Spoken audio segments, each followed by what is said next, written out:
नैमिषारण्य के उस पवित्र वन में, जहाँ सहस्त्रों वर्षों से ज्ञान की यज्ञ अग्नि प्रज्वलित थी, शौनक आदि ऋषिगण विराजमान थे।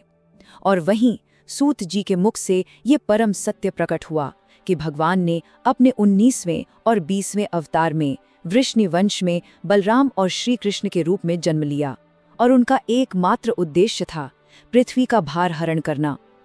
ये दिव्य वाक्य सुनते ही वहां उपस्थित सभी ऋषियों के चित्त में उस अलौकिक शौर्य लीला को, उस महान भूभार हरण के संपूर्ण रहस्य को जानने की एक गहन, एक तीव्र इच्छा जागृत उठी। तो आखिर ये भूभार हरण क्या था? इसके वास्तविक मर्म को समझने के लिए हमें उस महागाथा की ओर लौटना होगा, जब मथुरा की सीमाओं पर स्वयं भगवान बलराम और भगवान श्री कृष्ण ने मगध के सम्राट जरासंध की 23 अक्षौहिणी सेना का सामना किया था। अब आप कल्पना कीजिए, एक अक्षौहिणी सेना का अर्थ है एक ऐसी विशाल सैन्य इकाई जिसमें 21,870 रथ, उतने ही विशालकाय हाथी, 65,610 घुड़सवार और 1,09,350 पैदल सैनिक होते हैं। और ऐसी एक नहीं, दो नहीं, बल्कि पूरी 23 अक्षौहिणी सेनाएं एक महासागर के समान गरज रही थीं। और उन सब का संहार करके उन्होंने ये विधान स्थापित कर दिया कि जब जब पृथ्वी पर अधर्म का भार असहनीय हो जाता है, तब भगवान स्वयं उसका अंत करने के लिए अवतरित होते हैं। इस पवित्र इतिवृत्त को, इस गाथा को हम 6 चरणों में समझेंगे। प्रथम, पृथ्वी का वो महान भार क्या था।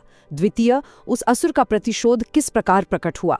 तृतीय, उस आसुरी शक्ति के विरुद्ध वो दिव्य प्रत्युत्तर क्या था। चतुर्थ, वो संहार का अनुष्ठान कैसे संपन्न हुआ। पंचम, उस युद्ध के पीछे छिपी वो अदृश्य दिव्य रणनीति क्या थी। और अंत में षष्ठ चरण में हम समझेंगे विजय के वास्तविक सार को।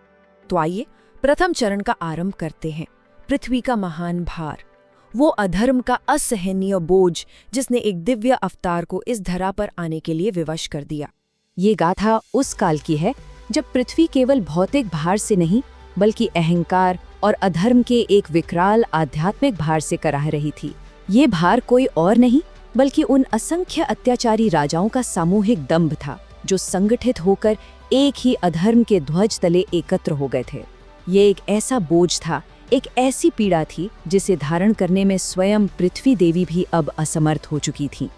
अब हम आते हैं द्वितीय चरण पर, असुर का प्रतिशोध।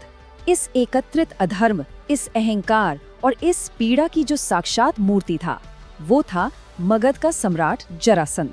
अपने दामाद मथुरा के दुराचारी राजा कंस के वध के पश्चात वो प्रतिशोध की एक ऐसी अग्नि में जल रहा था जो सब कुछ भस्म कर देना चाहती थी। वो केवल एक सम्राट नहीं था, वो तो रजोगुण का साकार रूप था। अर्थात वो एक ऐसी उग्र महत्वाकांक्षा, एक ऐसे अनियंत्रित क्रोध और ऐसी गहरी आसक्ति की ऊर्जा से बना था जिसने उसके अहंकार को चरम पर पहुंचा दिया था। और इसी चरम अहंकार से प्रेरित होकर उसने 23 अक्षौहिणी सेनाएं एकत्र कर ली। ये कोई सेना नहीं थी, ये एक अपार सैन्य सागर था जिसमें पर्वत के समान विशाल हाथी गरज रहे थे, पवन के वेग से भी तीव्र अश्व धरती को कंपा रहे थे, और जहां तक दृष्टि जाए वहां तक अभेद्य लौह रथों की पंक्तियां खड़ी थीं। मगध की उस सेना का कोलाहल प्रलय के समय समुद्र के गर्जन के समान था, और वे सभी एक ही संकल्प से आगे बढ़ रहे थे, मथुरा को धूल में मिला देने का संकल्प। स्वयं जरासंध का स्वरूप उसके अधर्म का दर्पण था। उसने जो कवच धारण किया था वो था मलिन अयस वर्मन, यानी काले भारी लोहे का एक ऐसा कवच जिस पर उसकी अनगिनत विजयों का दंभ खरोच कर लिखा गया था। उसके शीश पर जो विशाल रत्न जड़ित स्वर्ण किरीट था वो उसके चक्रवर्ती होने के अभिमान का प्रतीक था, और उसके ललाट पर जो रक्तवर्ण तप्त चिन्ह था वो उसकी हिंसक और कुटिल बुद्धि को दर्शाता था। उसकी सेना भी उसी की प्रतिकृति थी, जिसके सैनिकों ने धूमिल गंधले धातुओं के भारी कवच पहन रखे थे और जिनके हाथों में अपवित्र लोहे की भारी गदाएं और तीक्ष्ण शूल थे। और अब तृतीय चरण, दिव्य प्रत्युत्तर। जब ब्रह्मांडीय व्यवस्था के 2 आधार स्तंभ बलराम और श्री कृष्ण ने मथुरा के प्राचीर पर खड़े होकर उस अपार सैन्य सागर को अपनी ओर आते देखा, तब उनके अधरों पर लेश मात्र भी भय नहीं था, बल्कि एक शांत, एक अलौकिक मुस्कान उभरी। वो मुस्कान किसी भी युद्ध के शंखनाद से कहीं अधिक गंभीर और निर्णायक थी। यहाँ धर्म और अधर्म का अंतर सूर्य के प्रकाश की भांति स्पष्ट था। एक ओर भगवान बलराम, जो साक्षात सात्विक ओज के पुंज थे, यानी वे पवित्रता, शांति और ज्ञान की शुद्ध ऊर्जा से दीप्त थे। उनका श्वेत वर्ण कैलाश पर्वत के समान कांतिमान था और उन्होंने नील कोशेवास धारण किया हुआ था। उनके भाल पर मलैज चंदन का जो सात्विक ललाट चिन्ह था, वो उनकी अगाध शांति का प्रतीक था। और दूसरी ओर थे भगवान श्री कृष्ण, जिनका मेघ श्याम वर्ण था और उन्होंने पीत कोशेवास धारण कर रखा था। उनका स्वर्ण किरीट सत्य के प्रकाश का प्रतीक था, जो जरासंध के अभिमान और दंभ से भरे किरीट के ठीक विपरीत था। और इसी के साथ आरंभ हुआ चतुर्थ चरण, संहार का अनुष्ठान। इसे युद्ध कहना उचित नहीं होगा। ये तो पृथ्वी को उसके महान भार से मुक्त करने के लिए किया गया एक पवित्र अनुष्ठान था, एक यज्ञ था, जो एक बार नहीं 17 बार दोहराया गया। जैसे ही जरासंध की सेना ने आक्रमण किया, आकाश से 2 दिव्य रथ उतरे, जो भगवान के आयुधों से स्वयं ही सुसज्जित थे। बलराम जी ने अपना सौमंद नामक हल उठाया, जो केवल एक कृषि उपकरण नहीं था, बल्कि वो सृष्टि की संहारक और रचनात्मक शक्ति का प्रतीक था। और साथ ही उठाया सुनंद नामक मुसल। उधर श्री कृष्ण ने अपने दिव्य शार्ंग धनुष को धारण किया, जिसके टंकार मात्र से तीनों लोक कांप उठते थे। रणभूमि में बलराम जी ने अपने हल से शत्रुओं के रथों और हाथियों को उसी सहजता से खींचना और नष्ट करना आरंभ कर दिया, जैसे कोई कुशल किसान अपने खेत से व्यर्थ की घास-फूस को जड़ से उखाड़ फेंकता है। उनका वो पराक्रम, उनका वो रौद्र रूप साक्षात प्रलय के समय शेषनाग के क्रोध का विक्षोभ प्रतीत हो रहा था। उस युद्ध का क्रम कुछ इस प्रकार था। प्रथम प्रहार। मगध के सेनापति अपने श्याम वर्ण वज्र कंचुक यानी हीरे के समान कठोर काले कवच के अभिमान में चूर होकर बलराम जी की ओर बढ़े। द्वितीय आघात। बलराम जी के सुनंद मुसल के केवल एक ही प्रहार से उनके भारी भरकम लौह वर्मन मिट्टी के घड़ों की भांति चूर चूर हो गए। तृतीय पतन। उनके धूमिल मटमैले किरीट, जो उनके पद और अभिमान के प्रतीक थे, धूल में गिरकर लुढ़कने लगे। और चतुर्थ संहार। श्री कृष्ण के शारंग धनुष से बाणों की ऐसी अविरल वर्षा हुई, जिसने उन 23 अक्षौहिणी सेनाओं में उसी प्रकार मार्ग बना दिया, जैसे सूखी लकड़ियों के घने वन में दावानल अपना मार्ग बनाती है। और अब हम आते हैं पंचम चरण पर, अदृश्य दिव्य रणनीति। युद्ध के उस चरम क्षण में, जब अधर्म का प्रतीक परास्त हो रहा था, एक गहरा प्रश्न उठता है। क्रोध की उस साक्षात मूर्ति को, जरासंध को, जीवित क्यों छोड़ा गया?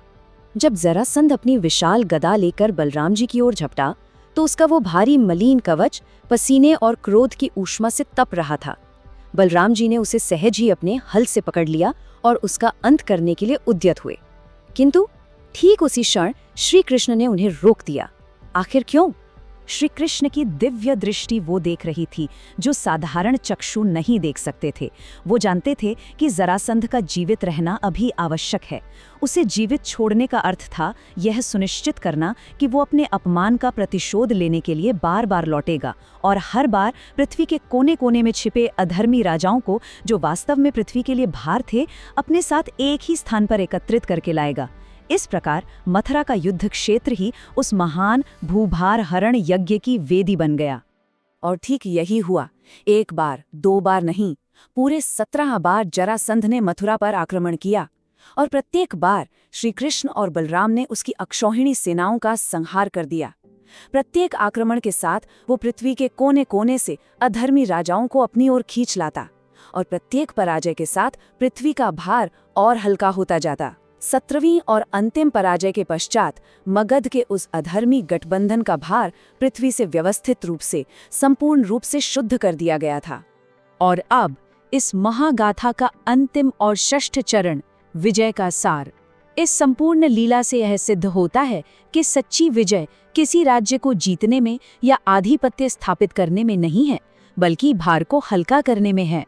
नैमिषारण्य की उस शांत सभा में बैठे मनीषी अब इस दिव्य गाथा के इस गहरे अर्थ को अपने भीतर आत्मसात कर रहे थे। इसके उपरांत कालियवन नामक यवन राजा का आक्रमण हुआ, जो विदेशी जड़ता का प्रतीक था। यानी वो बाहरी अज्ञानता और स्थूलता जो धर्म की चेतना पर आक्रमण करती है। श्री कृष्ण ने इस तामसी भार को यानी अंधकार और निष्क्रियता के इस बोझ को समाप्त करने के लिए शस्त्र का प्रयोग नहीं किया, बल्कि उन्होंने युक्ति का प्रयोग कर उसे राजा मुचुकुंद के तपोबल के तेज से भस्म करवा दिया। नैमिषारण्य के उन ऋषियों ने ये समझा कि जरासंध का वो भारी लोह कवच, वो वज्र कंचुक और उसकी वो अपार सैन्य शक्ति उससे परम सत्य के प्रहार से नहीं बचा सकी। उन्होंने जाना कि सच्चा कवच लोहे और अभिमान से नहीं गढ़ा जाता, वो तो भक्ति और ज्ञान के धागों से बुना जाता है।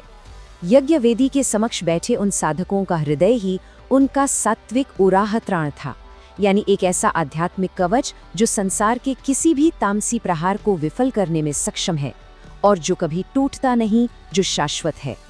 इस संपूर्ण गाथा का अंतिम और गहनतम मर्म यही है, विजय तभी वास्तविक है जब वो भार को हल्का कर दे। भगवान का उद्देश्य विनाश नहीं बल्कि संतुलन की पुनर्स्थापना है, शुद्धि है। जरासंध की प्रत्येक हार वास्तव में उसके उस अहंकार की हार थी जिसने उसे ये भ्रम दे दिया था कि वो परमात्मा से भी श्रेष्ठ है। नैमिषारण्य की यज्ञ वेदी की अग्नि अब शांत किंतु स्थिर होकर प्रकाश फैला रही थी और वहां उपस्थित प्रत्येक साधक ने यह जान लिया था कि यह कथा केवल एक ऐतिहासिक वृत्तांत नहीं है, बल्कि यह एक परम भारहारक मंत्र है जो मन के भीतर छिपे हुए हजारों विकारों का समूल नाश कर सकता है। प्रत्येक साधक ने अपने अंतर्मन को एक मथुरा के रूप में देखा, जिसे श्री कृष्ण के ज्ञान और बलराम के बल रूपी दिव्य सिद्धांतों द्वारा निरंतर सुरक्षित रखना था। भगवान का वो पीत कौशय अंतरीय और बलराम जी का वो नील कौशय वास, ये सब उस स्वतंत्रता और उस परम शांति के प्रतीक हैं जो अधर्म के बोझ से मुक्त होने पर प्राप्त होती है।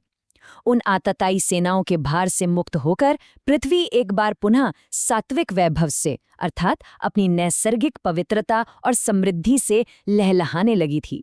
इस प्रकार भूभार हरण की ये गाथा आज भी उन सभी के लिए एक प्रकाश स्तंभ है जो अपने भीतर के द्वंद्वों से, अपने आंतरिक असुरों से युद्ध कर रहे हैं। ये कथा ये सिद्ध करती है कि अधर्म की सेनाएं चाहे कितनी ही अक्षौहिणी क्यों न हो, यदि उनके समक्ष सत्य खड़ा है तो वे तिनके के समान बिखर जाएंगी। अतः ये गाथा एक सनातन प्रश्न हमारे समक्ष छोड़ जाती है कि मनुष्य के अंतस में स्थित अधर्म की अनगिनत अक्षौहिणी सेनाओं को सत्य के किस स्वरूप के समक्ष अंततः पराजित होना